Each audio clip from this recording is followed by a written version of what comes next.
You've heard of The Exorcist, the movie that terrified millions. But what if I told you it wasn't just a story? What if I told you it was based on real events?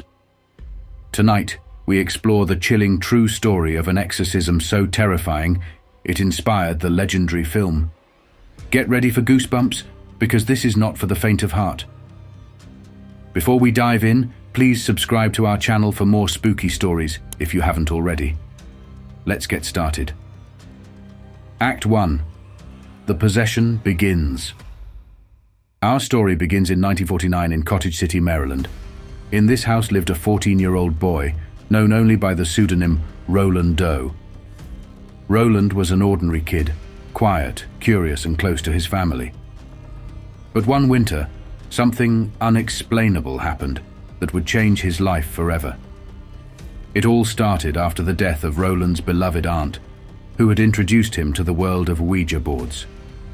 Heartbroken, Roland tried to use the board to contact her. What he didn't realize was that something else was listening. Soon after, strange things began happening in the house. Roland's family reported hearing scratching noises coming from the walls, objects moving on their own, and a constant, eerie tapping that seemed to follow them wherever they went. Act 2. The haunting intensifies. The disturbances escalated when Roland began showing strange behavior.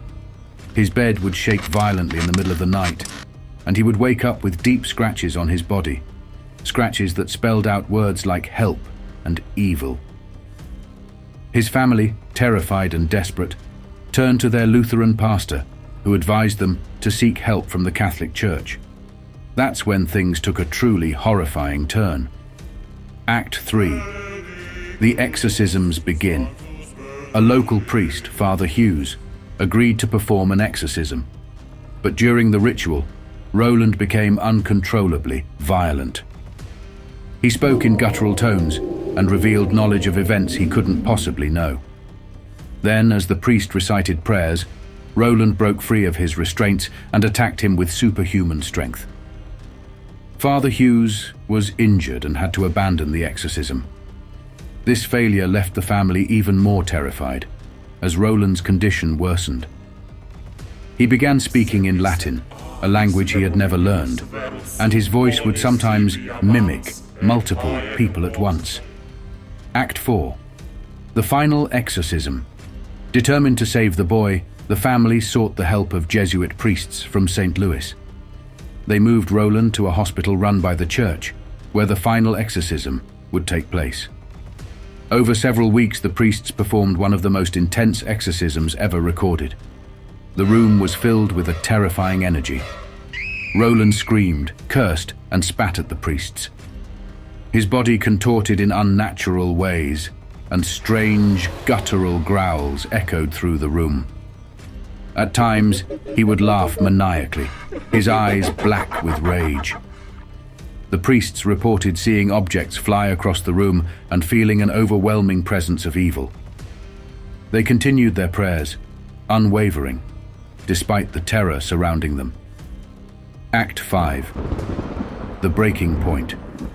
On the final night of the exorcism, Roland let out a bone-chilling scream and collapsed into silence. The priest claimed they saw a shadowy figure leave his body and vanish into the darkness. Roland opened his eyes and whispered the words, "It's gone." The exorcism had worked. Roland was freed from the entity that had tormented him for months. The family left the hospital, grateful but forever haunted by what they had experienced. Act 6. The legacy. Years later, Roland's story would inspire the novel The Exorcist by William Peter Blatty, which was later adapted into the iconic horror film. While the movie took creative liberties, many of the chilling events, like the shaking bed and the boy's unnatural strength, were drawn directly from Roland's exorcism. To this day, Roland Doe's true identity remains a mystery. He grew up and reportedly lived a quiet life, but those who were there never forgot the horror they witnessed. Some say the exorcism was proof of real evil. Others believe it was a case of misunderstood mental illness. But one thing is certain, The story of Roland Doe and his terrifying possession has left a mark on history and our nightmares. Thank you for joining us for this chilling tale. Do you believe in possession and exorcisms? Let us know in the comments below. Don't forget to like, share and subscribe for more terrifying stories from the shadows.